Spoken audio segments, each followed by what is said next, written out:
Bismillahirrahmanirrahim. Assalamualaikum warahmatullahi wabarakatuh. Hamdan wa syukron lillahi ta'ala ala kulli ni'amillah.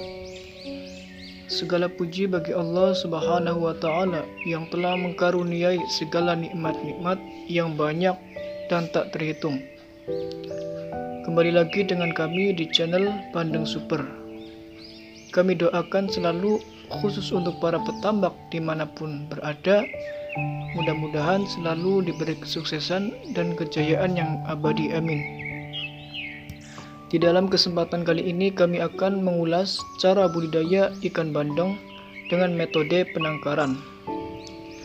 Metode inilah sangat cocok untuk para petambak ikan bandeng yang memiliki lahan tambak yang sempit, ingin menghasilkan panen yang banyak dan melimpah.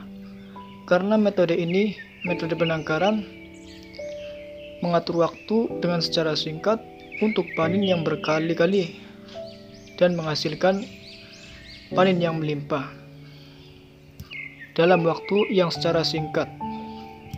Namun sebelum pembahasan, kami mohon dukungannya untuk channel ini, channel Bandeng Super, dengan cara klik tombol subscribe dan aktifkan juga loncengnya, supaya video ini bisa bermanfaat untuk orang banyak. Dan kami umumkan bahwa channel Bandeng Super ini sedang mengadakan giveaway atau dalam bahasa mudahnya syukuran menuju 5.000 subscriber yang insya Allah akan bagi-bagi hadiah. Siapa saja yang mau ikutan, caranya gampang sekali, tinggal tulis kata sukses di kolom komentar. Insya Allah akan kami undi secara acak siapa saja yang akan mendapatkan bingkisan hadiah dari Bandeng Super. Dan kami informasikan siapa saja yang membutuhkan atau yang mau beli bibit bandeng, benur udang, faname atau windu, atau bibit kakap putih, insya Allah Bandeng Super akan siap bantu kirim-kirim ke seluruh Indonesia. Hubungi saja pada kontak yang tertulis di video ini. Oke, terima kasih.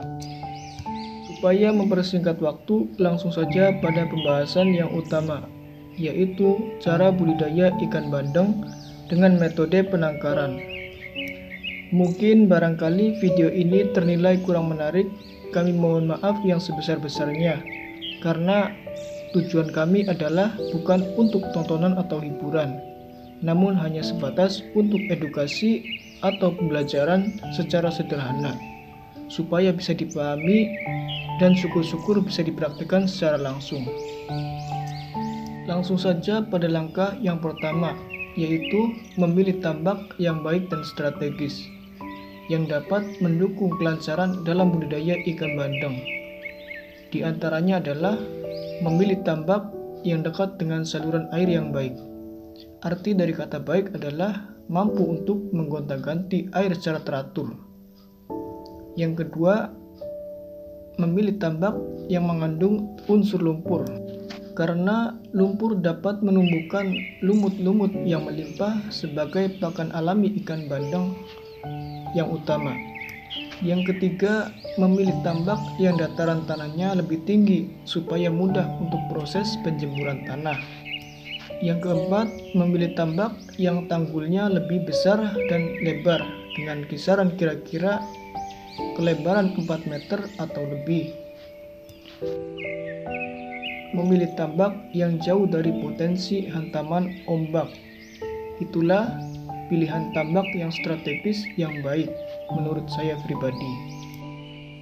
Langkah yang kedua, mempersiapkan mesin pompa air sebagai sarana pengurasan untuk proses penjemuran tanah tambak. Saya sarankan bagi setiap petambak, baik itu petambak udang maupun bandeng, sebaiknya harus memiliki mesin pompa sebagai pendukung kesuksesan dalam budidaya. Tahapan yang ketiga, membagi petakan tambak. Inilah sebagai proses penangkaran. Semisal kita mempunyai seluas kira-kira tambak 1 hektar lah, kita dibagi menjadi 2 bagian saja. Yang 10% untuk petakan penangkaran dan yang 90% untuk petakan pembesaran hingga masa panen. Tahapan yang keempat, mengolah petakan yang 10% sebagai penangkaran bibit bandeng. Yang pertama, taburkan samponin secukupnya untuk membasmi predator dan parasit bibit bandeng. Dengan kondisi pintu air tertutup rapat-rapat.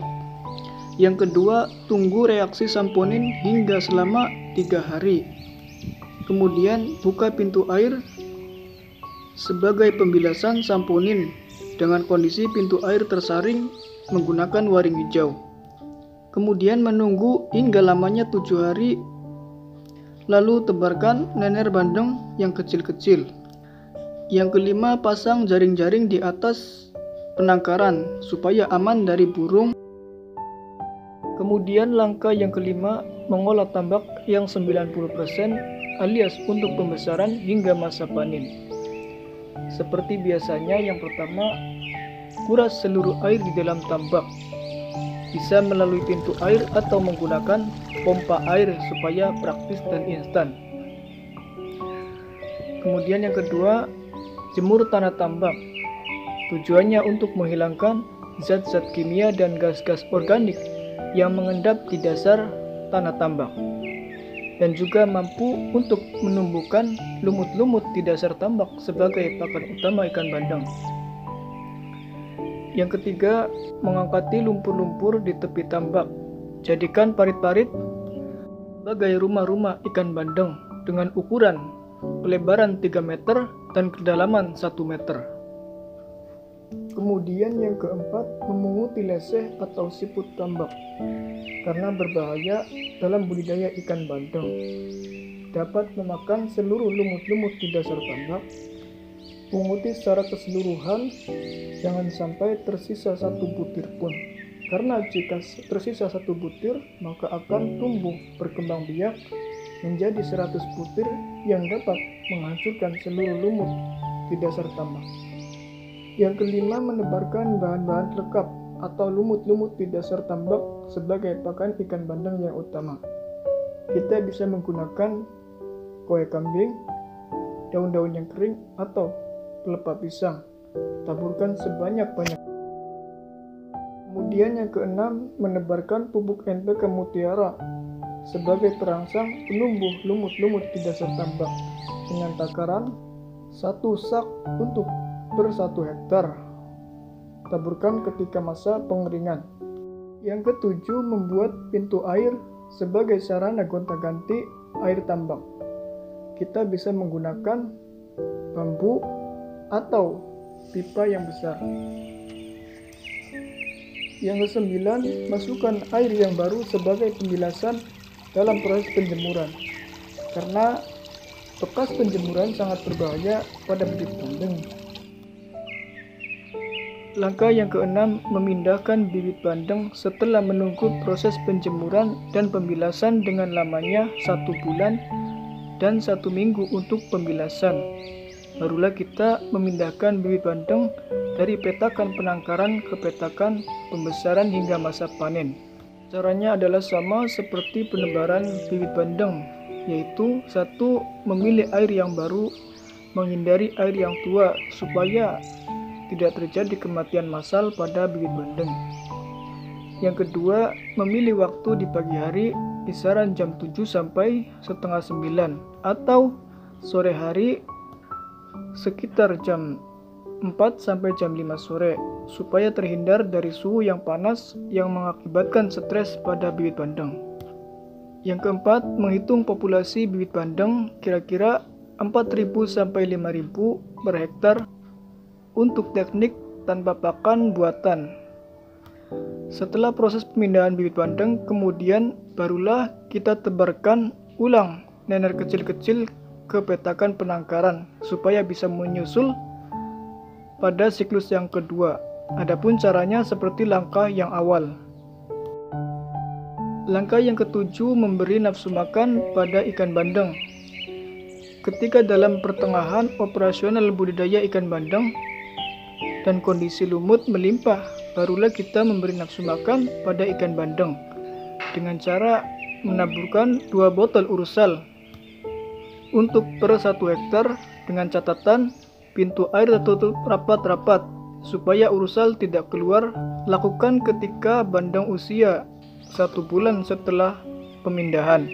Kemudian lakukan pemberian nafsu makan secara rutin per 3 minggu sekali hingga masa panen. Langkah yang ke-8, menjaga ekosistem pertumbuhan lumut-lumut di dasar tambak dan kejernihan air. Inilah sangat penting karena kita menggunakan teknik penangkaran yang pada siklus yang kedua dan seterusnya tanpa adanya penjemuran. Caranya adalah: 1. Tutup pintu air rapat-rapat. Yang kedua, taburkan Raja Bandeng 2 bungkus per 1 hektar. Yang ketiga, taburkan pupuk NPK Mutiara dengan kira-kira ukuran 20 kg per 1 hektar. Yang keempat, kerjakan dari mulai ikan bandeng umur 1 bulan dari perpindahan. Lakukan secara rutin per 2 minggu sekali hingga masa panen. Langkah yang ke-9 yaitu masa panen. Setelah melakukan langkah demi langkah, kemudian genap pada umur 3 bulan atau 4 bulan, barulah mulai panen. Kita bisa menggunakan cara dengan dijaring atau dirakat. Dan jangan lupa siapkan pekerja secukupnya untuk membantu memanen. Siapkan sapeti keamanan seperti helm supaya aman dari hantaman ikan bandeng. Dan siapkan alat-alat yang lainnya untuk wadah atau kendaraan sebagai pengangkut dan lain sebagainya. Kemudian setelah panen, taburkan samponen ulang ke petakan yang besar.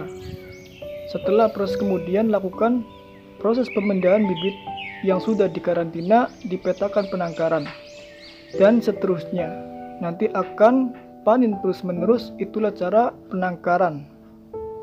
Cukup sekian dari kami, mudah-mudahan video ini bisa bermanfaat untuk orang-orang banyak. Jangan lupa dukung terus channel kami Bandeng Super dengan cara klik tombol subscribe dan aktifkan juga loncengnya. Oke, terima kasih. Wassalamualaikum warahmatullahi wabarakatuh.